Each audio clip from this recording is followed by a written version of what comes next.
يود في ايدينا اللي احنا ننورها ان شاء الله، حتى نشاركهم بالحب بالكلام.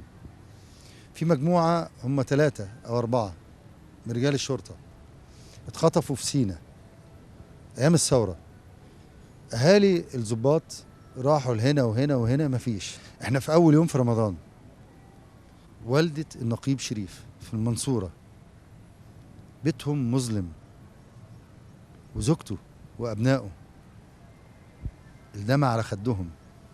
الاب مش موجود، الضابط ده مش موجود. رساله من ام النقيب شريف اللي مخطوف بقاله اكتر من 1.5 سنة.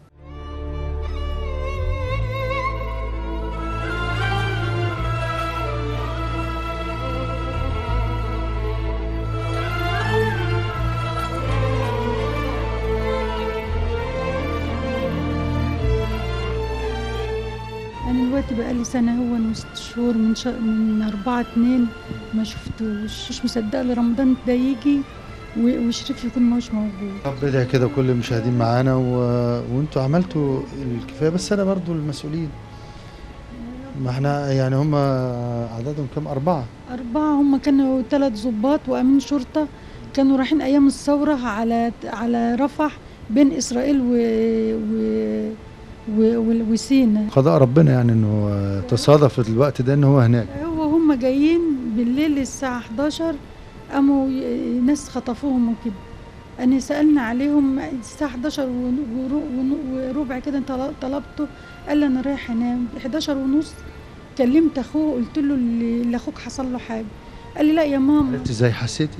والله العظيم يا أستاذ طارق، والله العظيم أخوه موجود. أنا مكلماه الساعة 11 وربع وقال لي أنا داخل أنام يا ماما. قلبك انقبض؟ حسيت ان أنا زي ما يكون حد خنقني. فقال لي ما انت ما معكيش رصيد؟ قلت له لا انا معايا رصيد يا شادي، بس انا خايفه بالتالي لو طلبته هيقول لي حصل حاجه. انت قلبك حاسس ان هو عايش وكويس، وانت قلبك حاسس ايه؟ احساسك ايه؟ احساسي اللي هو يعني اللي هو ما ماتش، بس بيتعذب بيبهدلوه يعني انا حاسه اللي هو ما ماتش، بس ما هوش كويس. قالوا ده راحوا قالوا ده اتخبط في رجله وضربوه بالرصاصه. هو اللي قوم الناس اللي خاطفينه ده، هو الوحيد فيهم اللي قوم مين اللي قال لك الكلام ده؟ هم بقى الكلام. انا رحت العريش، كل الناس اللي هناك بقى والناس اللي بتسأل، ورحت للقبائل هناك، ورحت المخابرات اللي هناك، ورحت مديريه الامن. محدش ساعدك؟ محدش؟ كلهم قالوا احنا ما نعرفش. ما قال لي احنا الوقت لو احنا قتلناهم هنرميهم. انا قعدت مع المشايخ كلهم هناك، قال احنا لو كنا عملنا فيهم حاجه هم مش عندنا خالص نهائي. احنا في رمضان في الايام الكريمه. هذه السيده المسلمه المصريه اللي بتدور على ابنها، المسؤولين ورئيس الدوله اعتقد ان الشكوى راحت هناك وحصل لقاء وعندهم علم. هل ممكن واحنا في رمضان في الايام الكريمه دي ممكن والده شريف تاخد ابنها في حضنها، البيت المظلم ده ينور ويرجع يعود تاني، يعود لابنائه ولزوجته، صورته حتى في صوره ليه وهو في العمره ولابس الجلباب الابيض، يعود للحياه مع اسرته مع والدته في الساعات الكريمه دي؟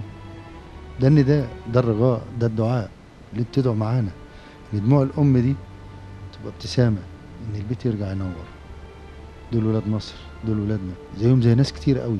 عايزين نفتح ملفات، الحق لازم يرجع ولازم دول يرجعوا. يقولوا بس يا استاذ طارق مين اللي واخدهم؟ يقولوا بس مين اللي واخدهم؟ انا ناشدت حماس وناشدت الجماعات الاسلاميه. قولي وكل المشاهدين ادعي وقولي يا رب ان ابنك يرجع. قولي كده معايا وكل كلمي ربنا، هو بقى فوق كل. هو ما ربنا ما فيش، انا ما عنديش الا ربنا. انا لا وانا لا راجعون الذين اذا اصابتهم مصيبه. انا راجيه باللي هو حي او ميت، انا راجيه اللي ربنا يعمله.